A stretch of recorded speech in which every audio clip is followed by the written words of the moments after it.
Dwarka sector 14 Kautilya apartment में भारत रत्न और भारतीय संविधान के निर्माता डॉक्टर भीमराव अंबेडकर की 135वीं जयंती समारोह पूर्वक आयोजित की गई।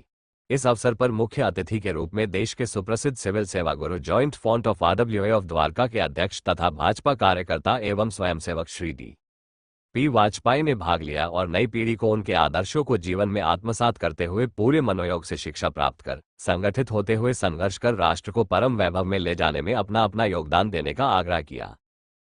मैं सर्वप्रथम बोधिसत्व बाबा साहब भीमराव अंबेडकर की 134वीं जयंती पर उनके प्रति जो उन्होंने राष्ट्र के प्रति अपना महान कार्य किया, संविधान बनाकर, और जो दलित समाज को राष्ट्र की मुख्य धारा में लाने के लिए जो उन्होंने उत्कृष्ट कार्य किए, महिलाओं के हित में जो कार्य किए, उनके प्रति अपने श्रद्धासुमन अर्पित करने के लिए यहाँ पर आया हूँ। और मैं जहाँ कहीं पर भी बाबा साहब के कार्यक्रमों में जाता हूँ, मैं सिर्फ नई जनरेशन से, नई पीढ़ी से, बच्चों से ये आग्रह करके जाता हूँ कि बाबा साहब की लिखी हुई किताबों को आप पढ़ें, उनके आदर्शों को अपने जीवन में आगे लाएं।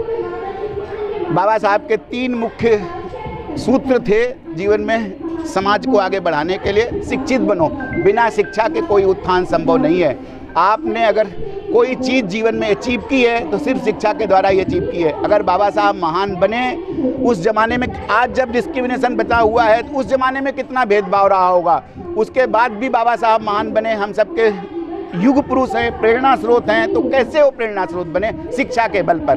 तो हर व्यक्ति, हर बच्चा शिक्षा के बल पर ही आगे बढ़ सकता है। इसलिए मैं ये अनुरोध करके जा रहा हूँ कि बच्चे शिक्षित बने, उनकी पुस्तकों को पढ़ें, उनके उद्देश्यों को, उनके आदर्शों को अपने जीवन में आत्मसात करें। सर, जैसे कि आप देखिए, समाज में कोई भी समाज तभी आगे बढ़ता है जब वो शिक्षित होता है, और शिक्षा की प्रक्रिया में अभी समाज आगे बढ़ रहा है। अभी उनको जो समाज का, जो बाबा साहब के अनुयायी हैं, उनका जो यथोचित जो उनको रोल मिलना चाहिए था देश में, अभी तक नहीं मिल पाया है। अभी वो प्रक्रिया में, काफ़ी विकास की प्रक्रिया में आगे यदि हम जीवन में तर्कशीलता और वैज्ञानिक दृष्टिकोण को विकसित करके समाज के दलित वंचित जनों के हित में कार्य करने का संकल्प लेंगे तो ये बाबा साहब को सच्ची श्रद्धांजलि होगी। कार्यक्रम का आयोजन Shobhnath Gautam, president RWA Kautilya apartment द्वारा आयोजित किया। इस अवसर पर बच्चों द्वारा प्रस्तुत सांस्कृतिक कार्यक्रम विशेष आकर्षण का केंद्र रहा, जिसमें सामाजिक विषयों पर आधारित प्रस्तुतियों ने दर्शकों को भाव विभोर कर दिया। उत्कृष्ट प्रदर्शन करने वाले बच्चों को मंच पर सम्मानित किया गया। सर्वप्रथम हम अपने सभी मित्रों, शुभचिंतकों, देशवासियों को भारत रत्न परम पूज्य बाबा साहब डॉक्टर भीमराव अंबेडकर के 134वें जन्म दिवस की बहुत बहुत बधाइयाँ देता हूँ। और हम अपने पूरे भारतीय समाज से ये निवेदन करेंगे कि अगर बाबा साहब के सिद्धांतों पर चलना है, बाबा साहब के विचारों को अपनाना पड़ेगा।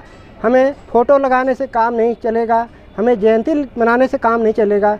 हमें उनके विचारों को जब तक आत्मसात नहीं करके हम एक समतामूलक और समानतामूलक समाज नहीं बनाएंगे, तब तक हमारे देश का कल्याण नहीं होगा। हमें जाति विहीन, धर्म विहीन समाज की स्थापना करनी है। हमें इस सोच के साथ आगे बढ़ना है कि हम भारतीय हैं और भारतीयता ही हमारा धर्म है और राष्ट्रीय ग्रंथ हमारा भारतीय संविधान है।